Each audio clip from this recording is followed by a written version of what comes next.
You may be interested to know that Christopher Andrew has written an article about the Oxford mole who was recruited by Moscow in the 30s, and it appears in the Listener magazine, on sale tomorrow.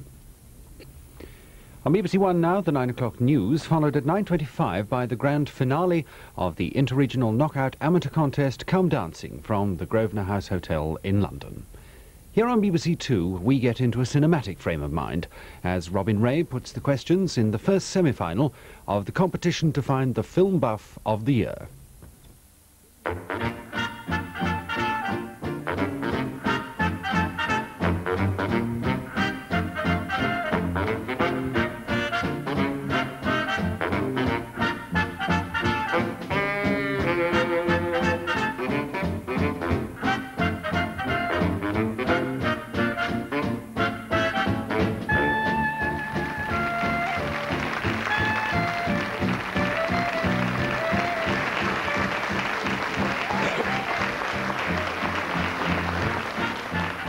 Good evening and welcome to the first semi-final in the 1983 competition to find our film buff of the year.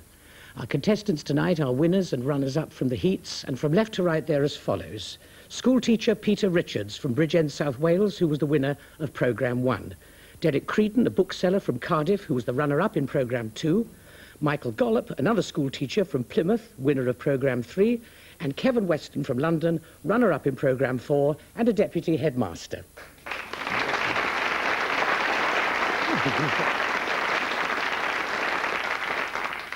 As usual, there are 4 rounds of questions, and in the first 3 rounds, every question is worth 2 marks. If the answer is incorrect, those 2 marks will be available for a bonus point to any of the players.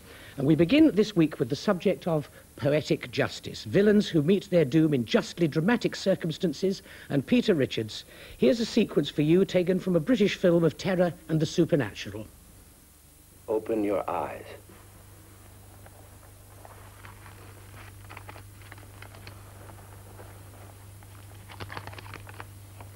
Is this the parchment? No. I passed it back to the brother who gave it to me. It was the only way. I had to return it to him. I didn't want to, but it was the only way I could save myself. To save yourself, you had to give it back to the one who gave it to you? Yes. Yes. I had to. 2 innocent men, in a sense. Can you name the actor who played the villain in that picture and explain the poetic justice of his end? The villain was played by Niall McGuinness, or Neil McGuinness. Niall McGuinness.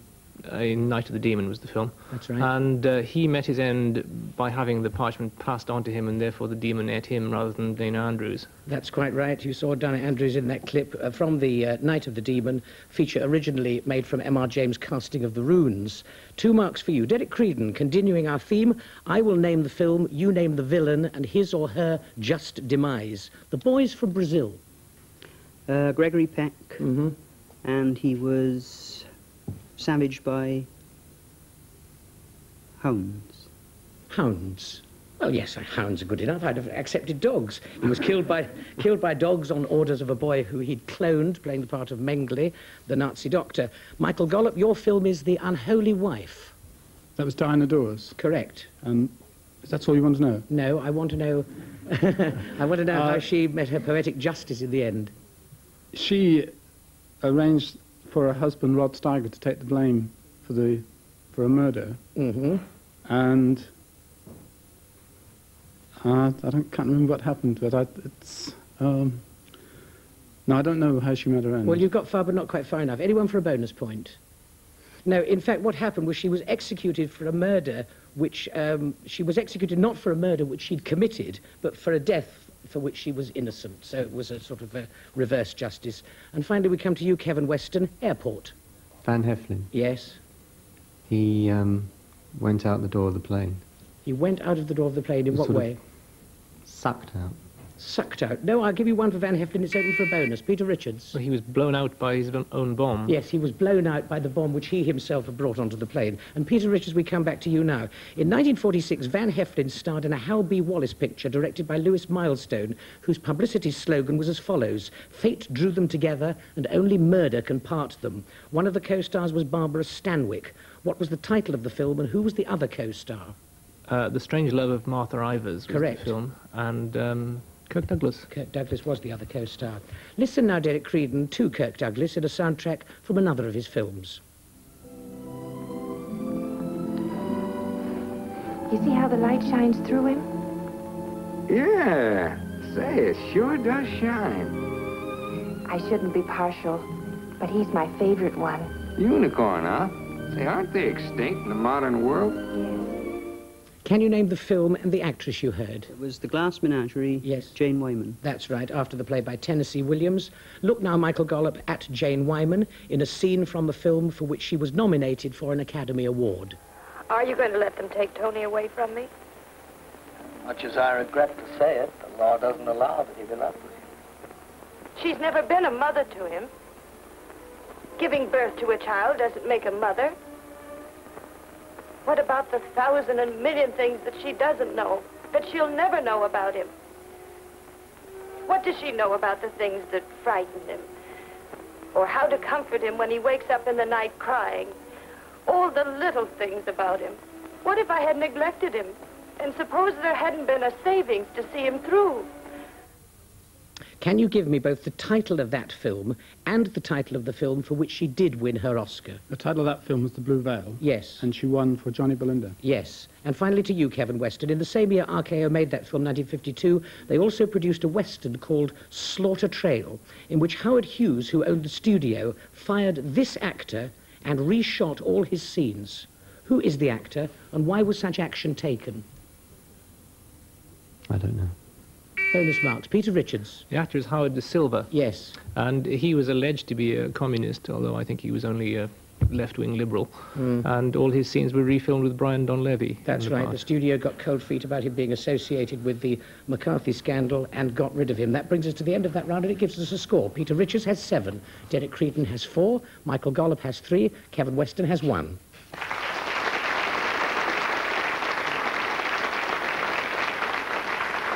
Now, as usual, in our second round, each contestant will be given a compilation of films and asked to answer questions on each film. 2 points for each correct answer, with unanswered questions, again open for bonus marks. Derek Creedon, you start us off. 3 clips under the heading, Day for Night. Our champion is dead. The gauntlet lies there. Let one man come forward now, or give up Kalahara. Lord King! Let me take up this gauntlet, sire. Why should we entrust the fate of a city to your inexperienced hands? It was I who killed your champion, sire. What man has a better claim to his place?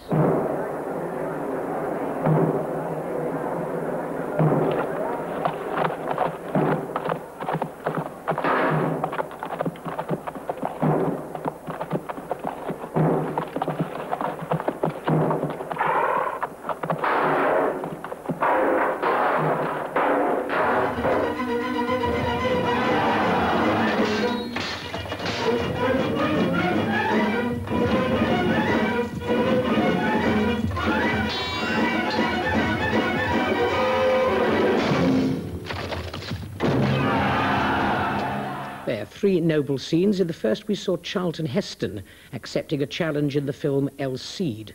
On which legendary character was the story based, and who played the king in the scene which we saw?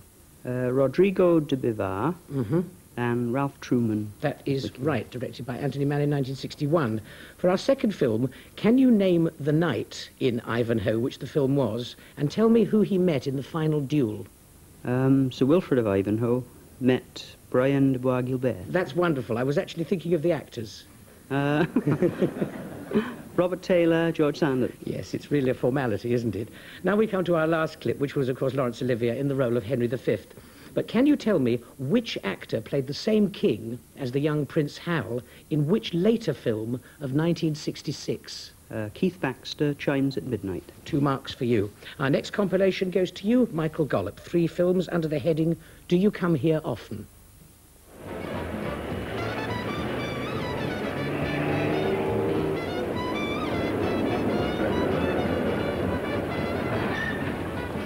Excuse me, miss. Would you care to dance?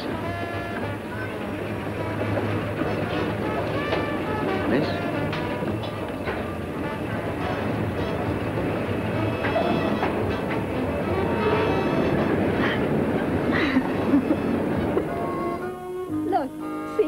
See? In the mirror. See? It's one of those optical illusions. No, it's not.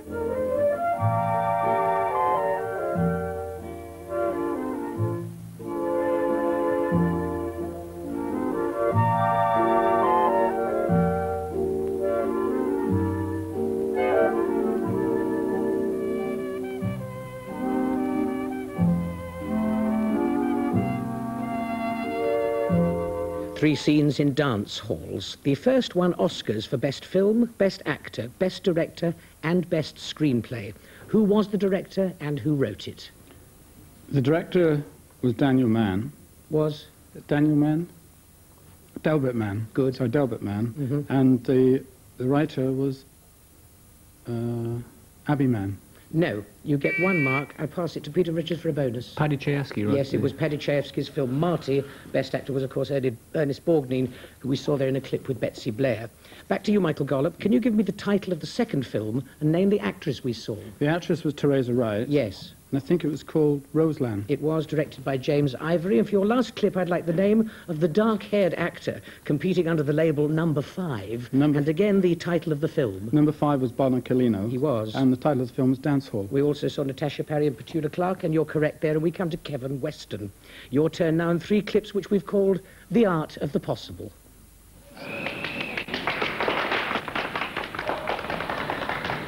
Here.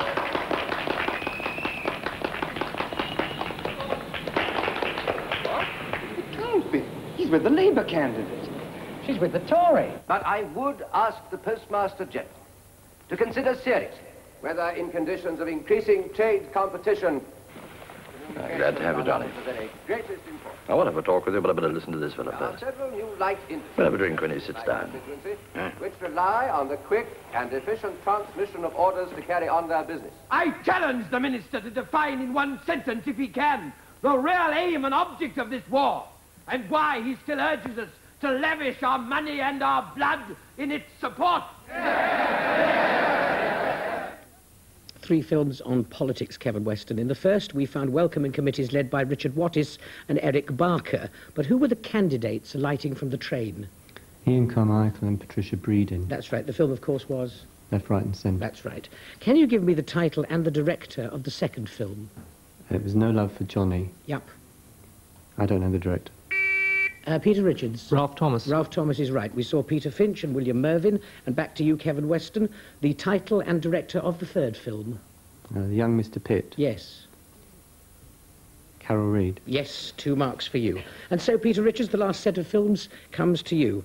3 extracts which have the self-explanatory title, A Snake in the Grass.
Oh dear. Well, I'm sorry, they weren't all in the grass, but they were... they were 3 serpents. The cinematographer of the first film lists, amongst other credits, 2001, Beckett, Cabaret, and Murder on the Orient Express. Who was he and what was the film? He was Jeffrey Unsworth, and the film was West of Zanzibar. No, it wasn't. It's open for a bonus mark. That's from Derek Creedon. Where No Vultures Fly. Where No Vultures Fly was the film. We also saw Dinah Sheridan, William Simons and Anthony Steele. For our second clip, Peter, can you name both the author of the original and the screenwriter? Well, that was Death on the Nile by Agatha Christie, adapted by Anthony Schaffer. That's right. We saw Peter Ustinov as Poirot, of course. And finally, Oliver Reed with a snake in his trousers, What was the film and who was the director of that? Venom. Yes. Was the film by Piers Haggard. Yes, absolutely. A fairly new one. That brings us to the end of that round, and our scores have gone to the following. Peter Richards has 14, Derek Creedon has 11, Michael Gollop has 8, and Kevin Weston has 6.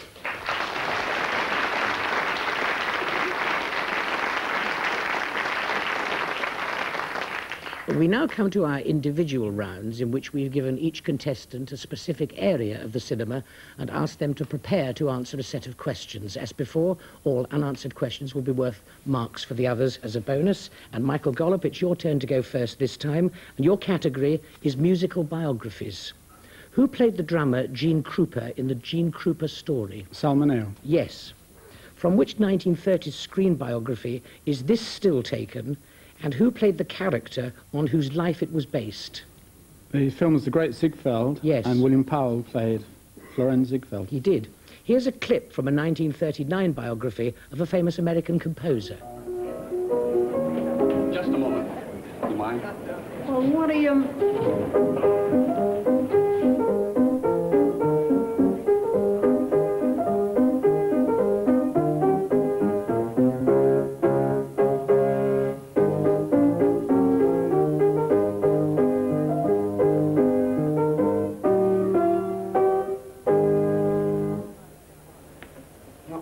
I thought I had it, but it's not right.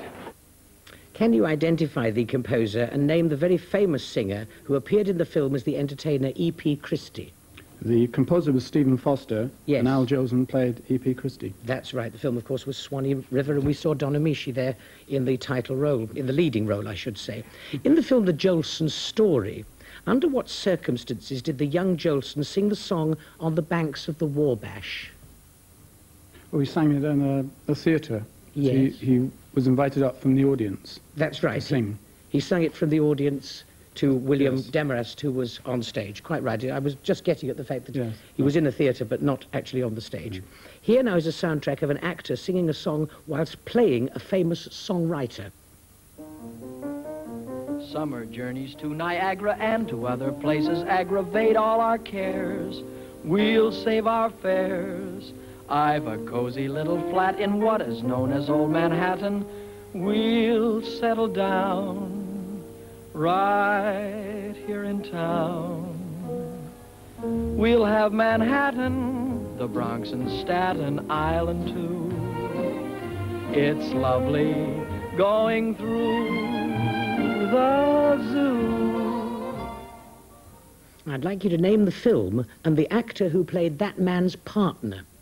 The film was Words and Music. Yes. And Tom Drake played his partner. Yes, that's right, because that was Mickey Rooney, and they played Rodgers and Hart. Now to Kevin Weston for questions about Charles Lawton. Look first at this clip, Kevin, from a 20th Century Fox film which told of the adventures of a dressed suit.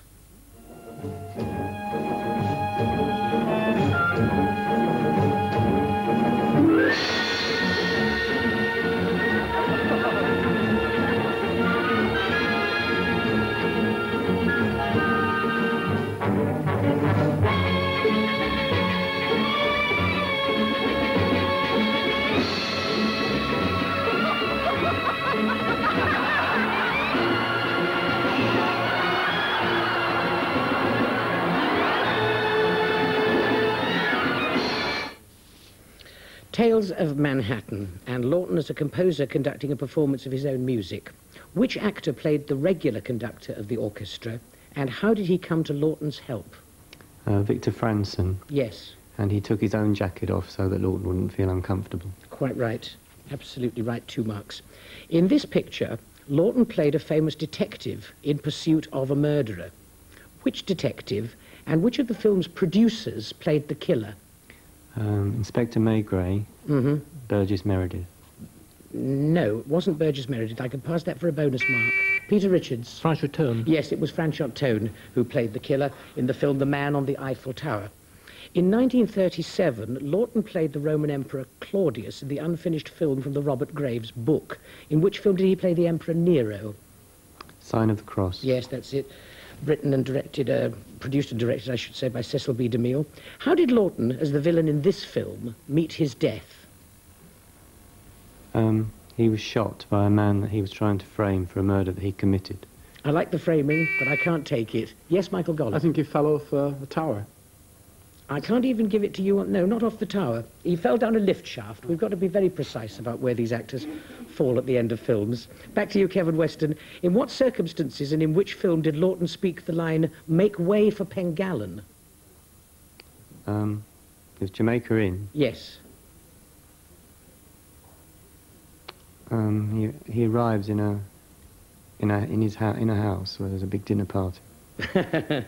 Yes, not, I'm afraid, good enough to earn you a mark. Anyone else? Peter Richards. He says it on the gallows, doesn't he? No, he doesn't. Oh. He says it jumping from the top of the mast of a ship down onto the deck below. That's why I was being so precise about where Lawton was falling or jumping. That ends your round on Charles Lawton. And Peter Richards, it's your turn now to answer some questions on the films of Alexander Korda. For a brief time, Korda controlled one of the major film distribution companies. Which one was it? Gaumont British. No. Bonus marks, Kevin Weston. United Artists. United Artists is right. One bonus for you. In fact, two bonuses, because that question was worth 2 points. Next, an extract from a very famous Korda film, Peter. Peter.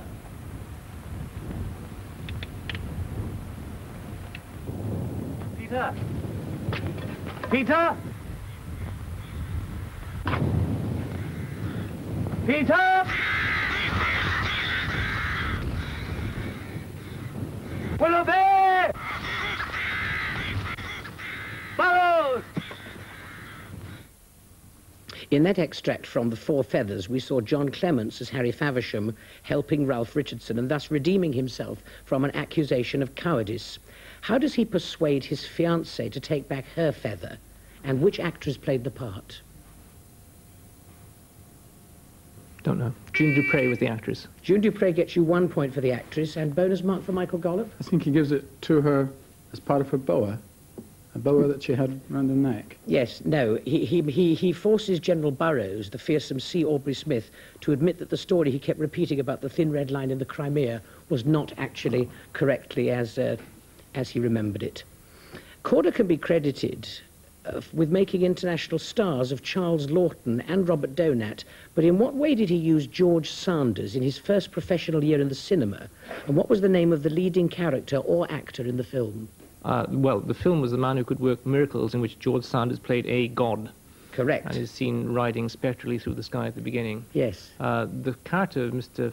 Fotheringay, was played by Roland Young. Yes, George McWhirter Fotheringay, played by Roland Young. Very complete answer. It gets you both your marks. Listen now to this music from another famous Korda film.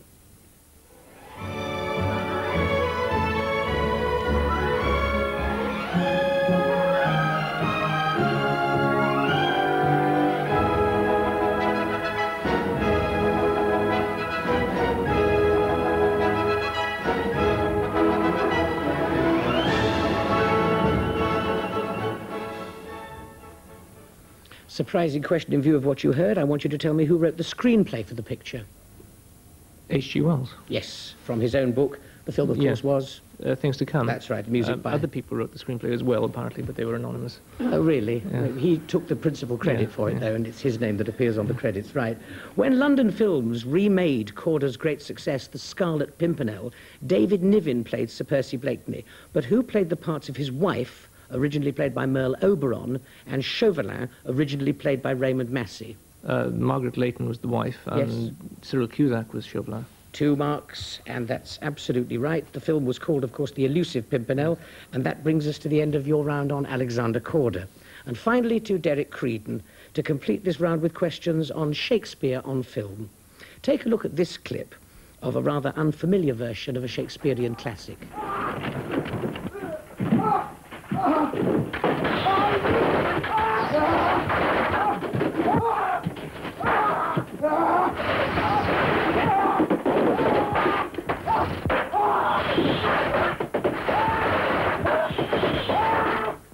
Can you give me the title of that film and the name of the director? Throne of Blood, Kurosawa. That's right, and it was, of course, the Japanese version of Macbeth, as you said. When Orson Welles directed and starred in his own version of Othello in 1951, his screenplay made an important change at the beginning of the story. What was it? I don't know. Bonus marks, anyone? Peter Richards. Well, it begins with a scene that's not in the play of Othello's funeral. That's right. Shows Othello's funeral and Iago's capture, thus signalling how the story ends. 2 marks for you there.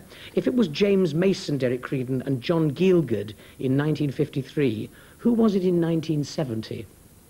Jason Robards and Richard Johnson. That's right. Jason Robards as Brutus, Richard Johnson as Cassius in Stuart Burgess' film Julius Caesar. The others were from the Mankiewicz film. Here's a soundtrack from another illustrious earlier Shakespeare film. My love thou art, my love I think. Kiss me through the hole of this vile wall.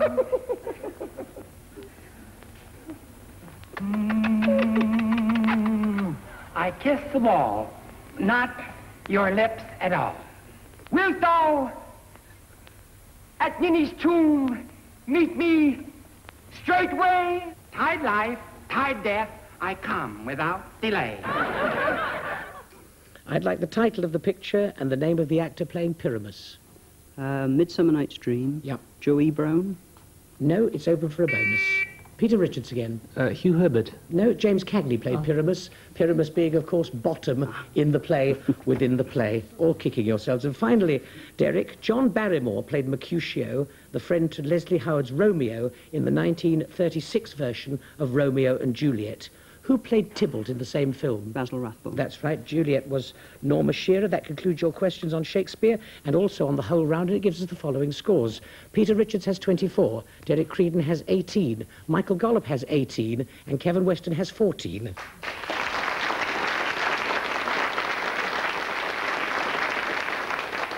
So still with a great deal to play for to our final round, a selection of quickie questions with the first player to press the buzzer earning the right to answer. Only 1 point for each correct answer and a point taken away, therefore, if the answer is wrong, because there are no bonuses. Right, gentlemen, off we go. Who had difficulty remembering that the pellet with the poison was in the vessel with the pestle? Peter Richards. Danny Kaye. Yes. What was the name of the character Paul Newman played in Sweet Bird of Youth? Yes, Peter. Chance Wayne. Yes. Who directed that picture? Peter Richards again. Richard Brooks. Yes. With what celebrated line did Burt Lancaster request a light in Sweet Smell of Success? Derek Creedon. Match Me, Sydney. Yes, a mark for you. Who was Sydney? Peter Richards. Tony Curtis. Yes. Sweet Smell of Success, The Magnificent Seven, To Kill a Mockingbird, HUD, and Walk on the Wild Side. Which composer have all these films in common? Peter Richards. Elmer Bernstein. Yes. Which screenwriter is common to Failsafe, The Train, The Betsy, and Peter Richards? Walter Bernstein. Yes. Which Bernstein co-produced Rope, Under Capricorn, and I Confess? Derek Creedon. Sidney Bernstein. Yes. Which city is the setting for the Yves Montand Simone Signoret film The Confession? Kevin Weston. Algiers. No. 1 mark away. No bonuses, I'm afraid. It was Prague. What was the British title of the 1962 film Confessions of an Opium Eater? Peter Richards. Evils of Chinatown. Yes. Who featured in and also directed Chinatown? Peter Richards. Roman Polanski. Yes. Who both wrote and directed Chinese Roulette? Peter Richards. Fassbinder. Rainer Werner Fassbinder is right, and that brings us to the end of our show for this week and to our final scores. Peter Richards has 34, Derek Creedon has 20, Michael Gollop has 18, Kevin Weston has 13, which means that the 2 players who will go forward to the final are runner-up Derek Creedon and tonight's winner, Peter Richards.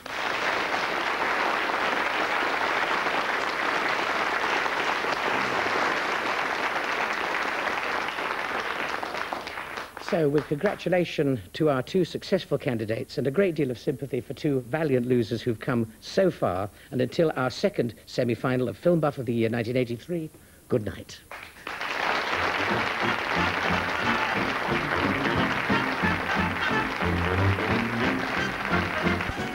There was a